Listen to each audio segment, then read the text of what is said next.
Hello, everybody. Welcome to Spitballing Cards. Do not adjust your set. Unfortunately, this particular week we have lost the Spitballing members that are responsible, that have moral values. So you are left with what I call the Spitballing Dirtbag crew. So I apologize going in. There's no one here to edit us. There's no one here to make us behave.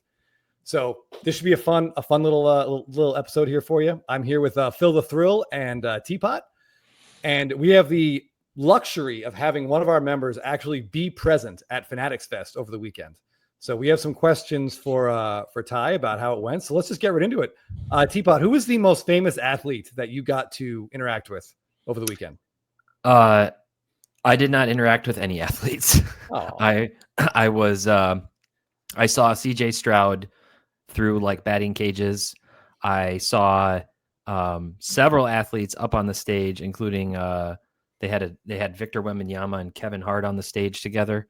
I think maybe just for the stark contrast in height. I saw several athletes up on other stages, and the way they had it set up, there were kind of stages distributed all throughout the venue. Like there was one sort of by the entrance along the wall. There was another one on the back wall. There was like a WWE stage. There was a downstairs theater. And then there were all kinds of other spots where the athletes, were. But so I saw a ton of different athletes up on stage just from the screen projection. And so in terms of actual interactions, unfortunately, I didn't have any. In a random question, in a game of one-on-one, a 10-minute game, how many shots would Kevin Hart actually get off against Victor Wembanyama? 0. I think that has to be 0, right? 0. No chance he gets off any. Unless Wembanyama falls down. Like otherwise there's just no way. He would not get off any shots. Right. Yeah. Did you buy any cards? Was it more card heavy or more experience heavy this time? I would say both. So from a card perspective, they changed the layout this year, and they put the card dealers kind of throughout the center of it. Yeah, it's almost like the sweet little sweet tart in the middle of a gobstopper, like just distributed throughout the middle. The cream filling. I'm going to stop with trying to make that make sense. But that's your second episode in a row with some sort of Willy Wonka reference. So our viewers like the first one. I think they're going to like tooth on the mind, I guess. But actually, the layout I thought was pretty smart because you came into experiences, and then you would sort of like make your way past that. And then all the dealers were in rows distributed with numbering like above them, like you would see anywhere at a big, show at the National or other notable shows. And then if you kept going down through the rows, you were like back into like a bar. There was like a full bar in the back. And then there was more experiences. And that's where like one of the stages was in the back. And then as you kind of pushed down and through, you eventually would make it past where all the dealers were. There was like a big breaker spot. There was more experiences. There was the WWE stage. And then there was like another room that had a whole bunch of commercial vendors, as well as like the UFC octagon that they had set up, and all the like Fanatics apparel and merch and all that type of stuff like in that room. And then down in the basement was like where they were doing all the autographs and the photo ops and things like that. There was a theater as well as that, like, I don't know what they called it, like the Museum of Greatness or Hall of Greatness or something, which was where they were displaying like Nat Turner's collection and a whole bunch of just all-time grails and memorabilia and really cool art and all kinds of stuff down there. So like truly one-of-a-kind pieces. So that was a really cool spot to check out. But I would say it was pretty evenly distributed between like the card show and then experiences. Between the two, the different experience events definitely like stood out more just by virtue of what they were. By the way, I just want to thank Phil for joining us this week. Phil, looks like you're having a good time, and so thanks I'm glad the Wi-Fi worked. Were you at all surprised, Phil, that Tom Brady won the Fanatics games? I don't know. Maybe. I've got a question for Ty, though. By the way, this is free Marriott Wi-Fi, so maybe I should have paid for the premium version. Maybe it's worth like the $18 or whatever absurd amount that they're charging for that per day. But Ty, I have a question for you. So last year, Fanatics, getting off the ground with this thing, didn't really have a whole lot of lead time to plan it or promote it. Does your view change at this point with regards to your willingness to recommend this show to a card collector, someone that's truly in it for the cards and not really into the signings and the athlete experiences and stuff like that? If the only reason to go is for the card show, I would not recommend to go because of the cost. Just to New York City, hotel rooms very expensive. Going to the event is not cheap. And I think you could find a lot of the same stuff at the Dallas Card Show, at the Philadelphia Card Show, at Shipshewana Card Show, at Burbank, at Culture Collision, at the National, at a whole bunch of other regional to national shows, East Coast National, all this stuff, right?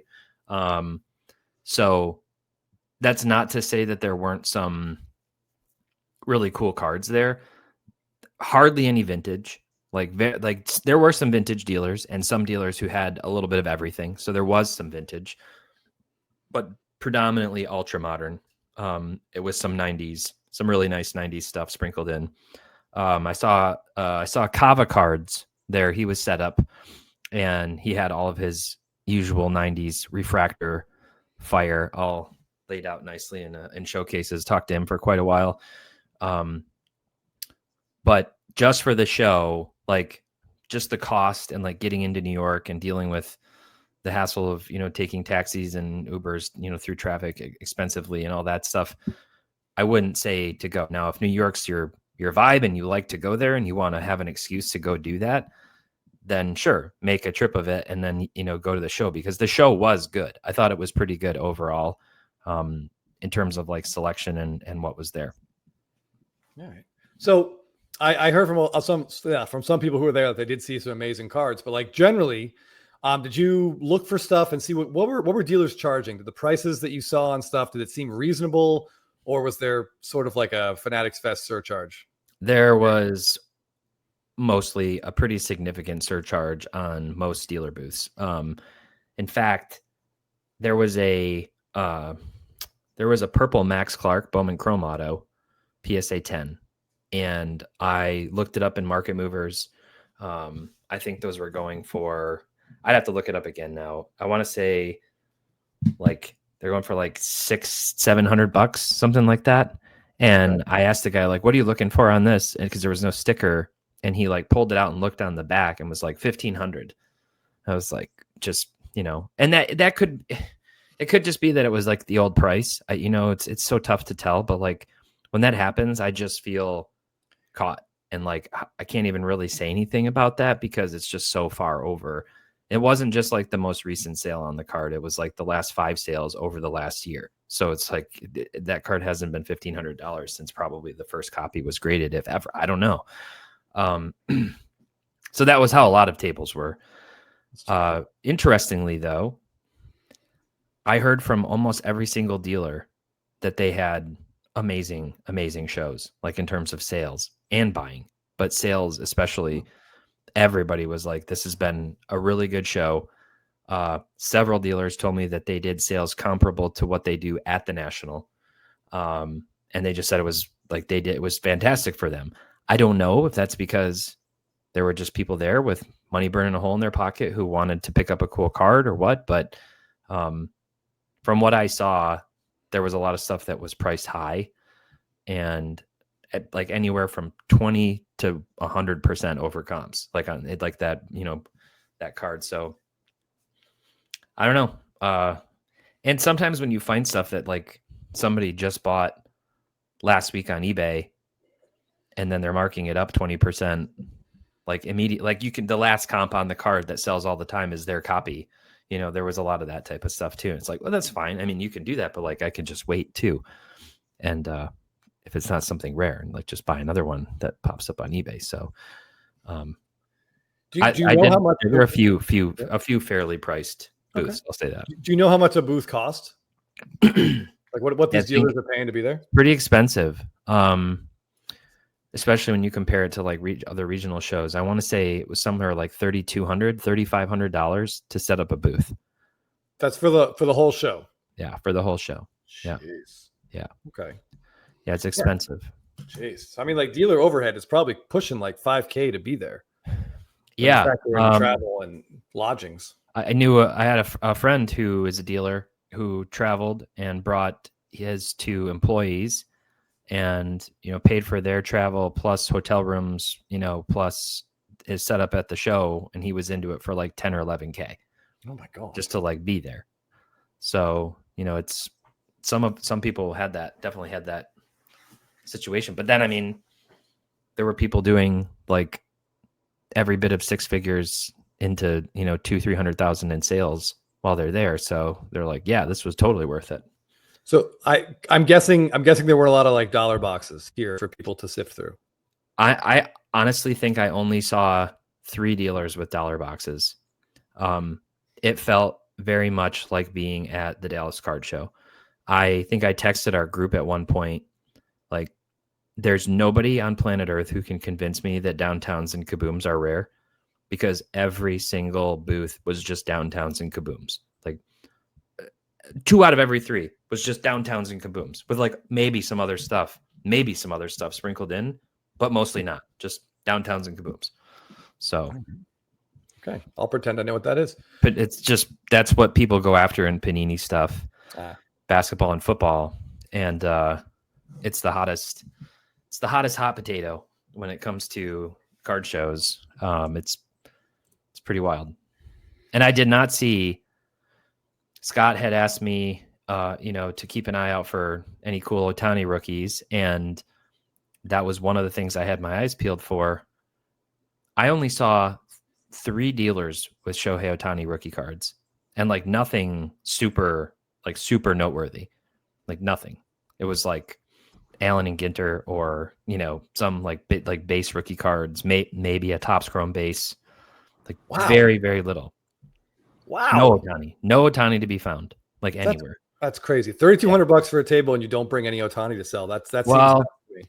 Like what I suspect is that maybe the repackers came and cleaned them out, like before they ever like other people even saw them. I don't know.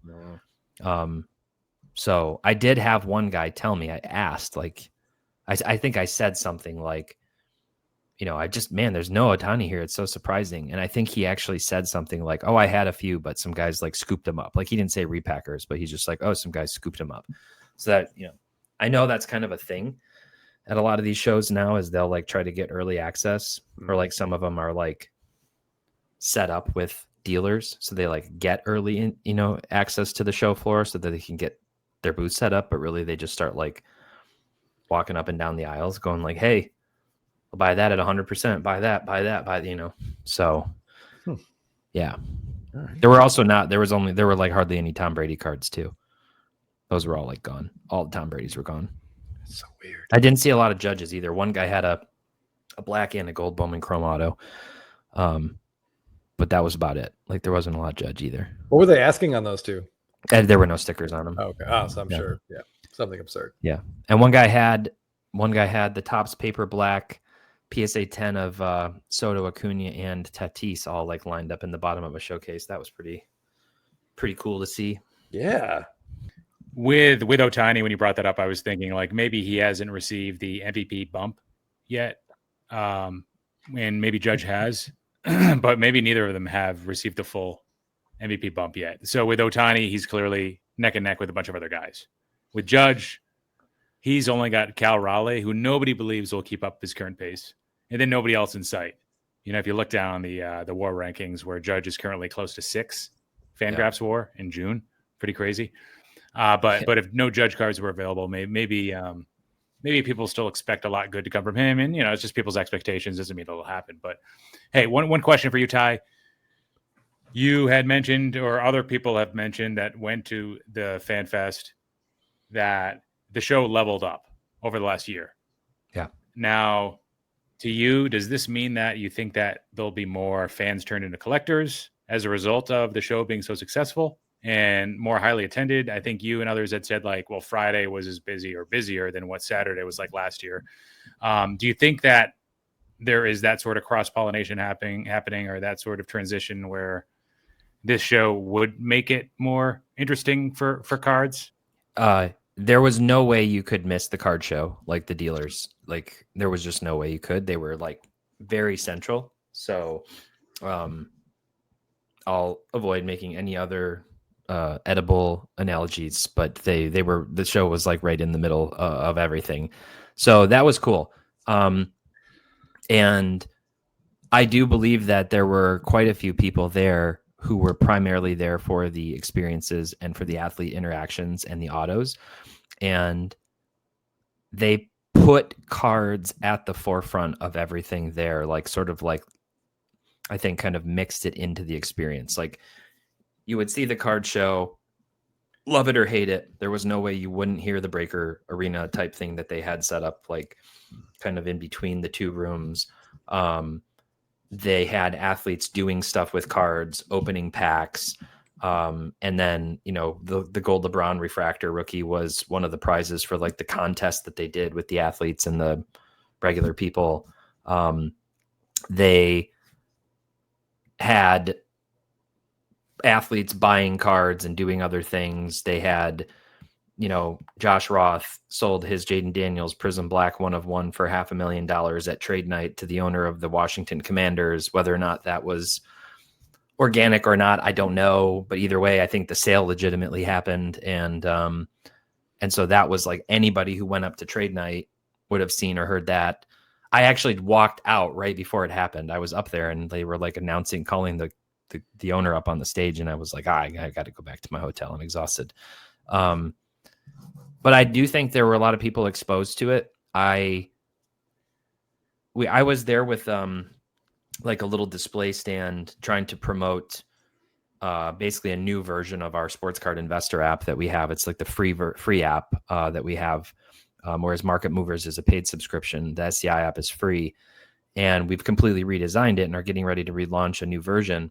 So I was showing that off, had it on an iPad, and was kind of just looking for people who had more bewildered looks on their face, you know, than like people who were walking up like, hey, are you buying? Or are you selling? You know, just like very confidently.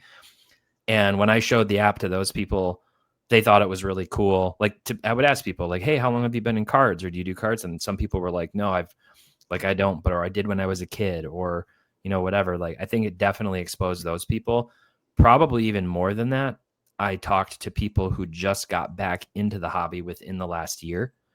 And those people, I think, probably got just even more electrified by the experience overall. Like they've never been to the National or maybe even any other card show, and they wanted to go get their picture taken with their favorite athlete or somebody and get their auto. And while they were there, they saw all these incredible cards, maybe some of them from their childhood that they were like, oh my gosh, you know, I never thought I'd see that again. So that, I think, was definitely the case. Yeah. I got a question for Phil, actually. I'm curious what your take is on this. What did you think about, we saw a lot of videos with like athletes buying cards, like Livy Dunn buying that Paul Skeens numbered out of 5. We saw Tom Brady like negotiating. We even saw an unnamed card shop owner offer A-Rod 5% of his shop. Do we think any of that, do we think that stuff was legit? Those are like real transactions. Are they faked in some way? Or does it really matter? The stuff like that, is it a net positive for the hobby? Phil, what do you think? A-Rod, it did seem a little forced with like him trying to really like engage in this whole transactional thing, buying a card from Jeff Wilson. And of course, Jeff, big entrepreneur, probably a big follower of Shark Tank and of A-Rod's sort of history and a lot of the dealings he's had, probably somewhat admires A-Rod. And A-Rod was just like, you know, well, how much does this one cost? And Jeff's like, well, that's $60. Okay, that's within my budget. Well, what about this one? Well, that's like $125. No, I don't think A-Rod knew what a valuable card was. And because of like, he needed some education before he headed to Jeff's table. I'll say that. And it did seem kind of prearranged. And I guess that's fine. You know, you've got to escort him, right? With all of security, one athlete at a time, to one specific table, chose Jeff's. Okay. It could have picked any other table, and it would have been just as weird with any other person. So, like, that was strange. Tom Brady last year, though, had like a 10 to 15 minute conversation with some local Bostonian, to me, collectors / dealers. And that seemed real. And Tom Brady he walked through how card collecting got him into like understanding math as a kid, because he would memorize the backs of the cards, and how important collecting was to him as a hobby as a child. So that seemed more real, and to me a little bit more cool. Now you could say, well, you're just a homer, I'm a Brady fan, I'm a Bostonian, you hate A-Rod. Like, I don't know. I don't think so. I think I can kind of separate the two things there. So it was really cool to see the owner buy that card from Roth's Cards, the 1-of-1 Prism, and especially since it wasn't a Topps card in front of Ruben. So, that was kind of cool, and seemed a little less staged because of that, because it was a Prism Finite card. Roth, knock him all you want for like some of the content and his antics, but I mean, like, that was a really cool moment, and I think he did the hobby well, and how he portrayed himself, and good for him being on the spot, like, and selling the card and articulating why it's his best card and what he paid and what he thinks it's worth now. And that transaction, as Ty said, if that didn't go through and Roth is still showing the card on his like Instagram like months later, that would not reflect too well on him. Cards like that, of that magnitude, like, you can't really fake sales like that. A lot of other cards, Kabooms, Downtowns, like, sure, all the time. Or like lesser known dealers and influencers or whatever. But I thought overall, like, I know there's a lot of people that didn't go and are like, oh, all these like, fanatics, bootlickers. Listen, like, no matter what your stance is on the hobby and what your grievances are and how happy you are and what you like to do in the hobby, like, this has to be a net positive for the hobby. Like, there's some things you didn't like, but I mean, isn't bringing more people to the hobby, isn't that kind of a good thing? Even though that could make wax prices a little bit more expensive, it's still a good thing. It really is a good thing. Some people would say no to that. I think it's a good thing. It's definitely a net positive. And I will say that in watching these videos with A-Rod, it seems like he needs an escort everywhere he goes. And you can, whatever definition of escort you want to give. I don't know. I don't think he can be left unattended in any public setting. I just don't know if he has that sort of ability to live unless someone is guiding him wherever he needs to go. But that's neither here nor there. I'm more unabashed at my dislike of him than Phil is. But yeah, I'm more eyes on the hobby is a good thing. It has to be a good thing. So yeah, some of these things looked weird. Like Livy Dunn walked up. It's like she knew there was a card at this table, but she couldn't find it. So someone obviously sent her there. And I don't know if it's her money or not, but it's cool. Some people messaged me with that video and asked me what that card was that she bought. And like, they hadn't seen it before. So it's getting people more interested in aspects of the hobby. And it can only be a good thing, even if wax prices go up. It massively increases the exposure even outside of those who attended. There were people at my hotel and like one of my Lyft drivers who like knew about it, like who knew about the event and asked about it. So, that's interesting too. I think it was an event that, like, in terms of the experiences, it was a lot of like little like athletic challenges, like, can you kick this soccer ball into this bucket, or, like stuff like just any sport, pretty much every sport other than like polo was represented, and cricket, but my son would have really liked it. Like my oldest would have really liked it.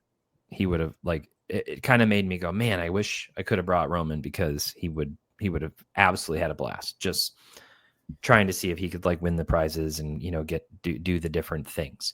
And there were kids lined up for every single one of those experiences wanting to do those things. And then like losing their minds when they saw, some quarterback or somebody walk by or something, just like, so I think they created an event that definitely is going to create memories for 100,000 people. Like they did that very successfully. The event was really well organized, like exceptionally well, impressively well organized. There was a lot of security. There was a lot of staff. It was mostly clean. Even the bathrooms during the peak days were being attended to.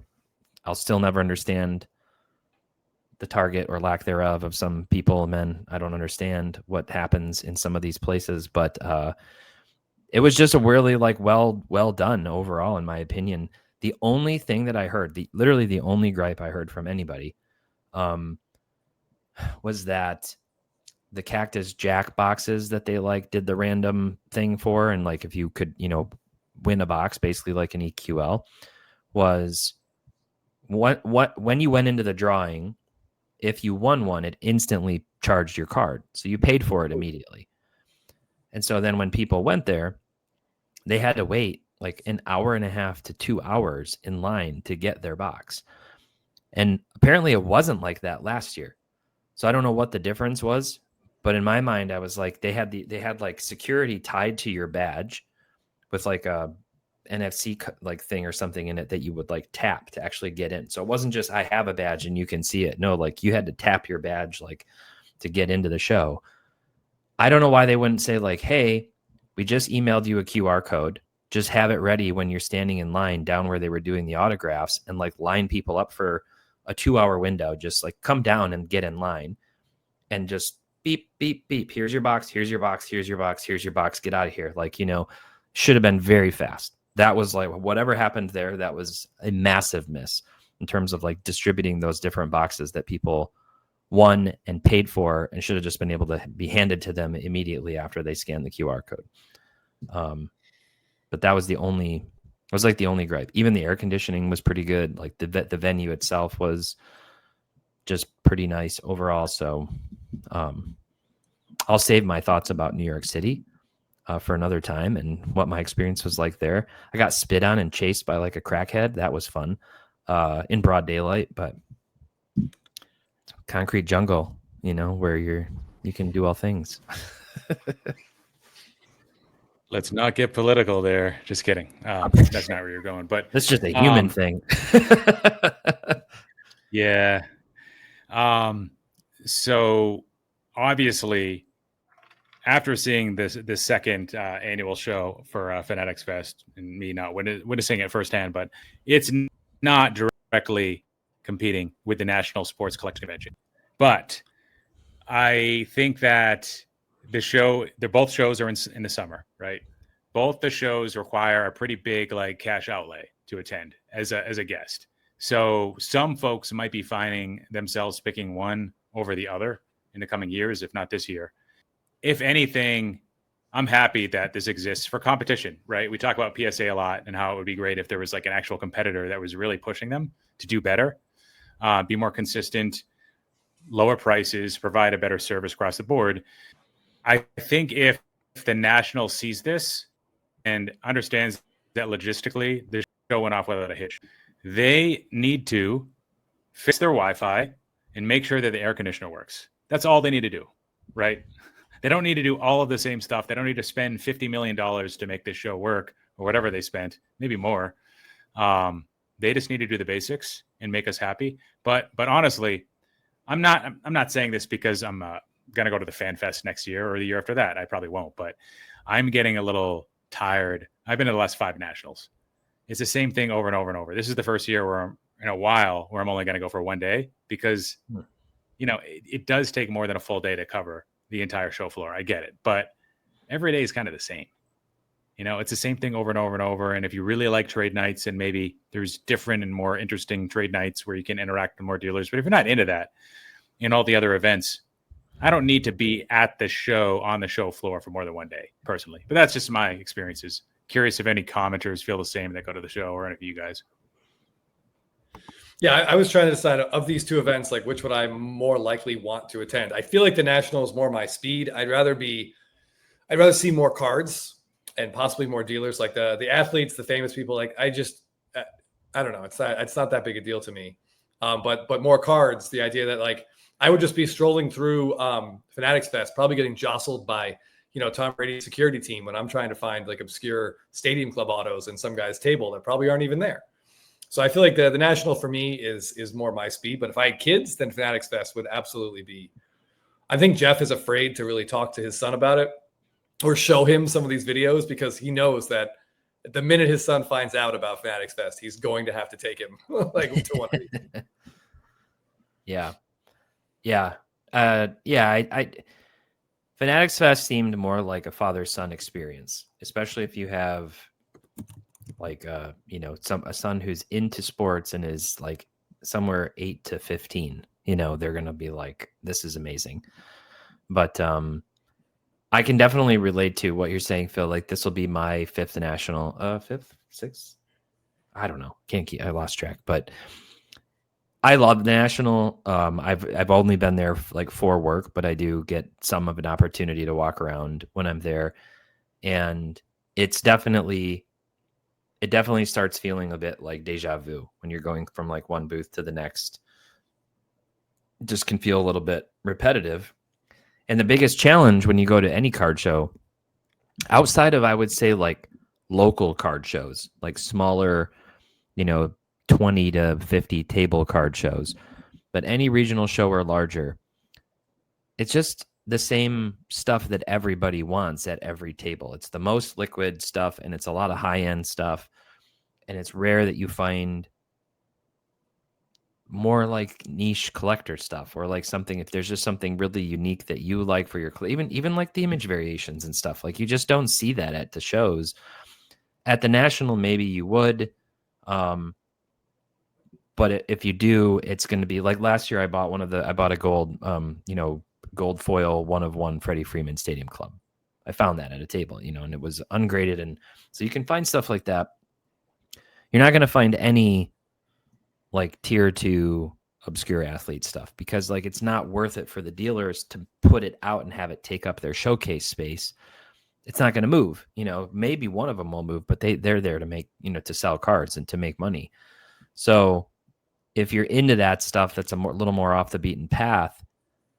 That's like the beauty and the benefit of like online marketplaces now, all the different ones, because you can track that stuff down, or like Instagram and social media. But so that's kind of the one thing, is like, you, in a way, maybe even if you cover 50 to 70% of the show floor at the national or any one of these bigger shows, Fanatics Fest or otherwise, you've probably seen like the sample size of everything you're going to see. Like, it's just more dealers with the same exact stuff.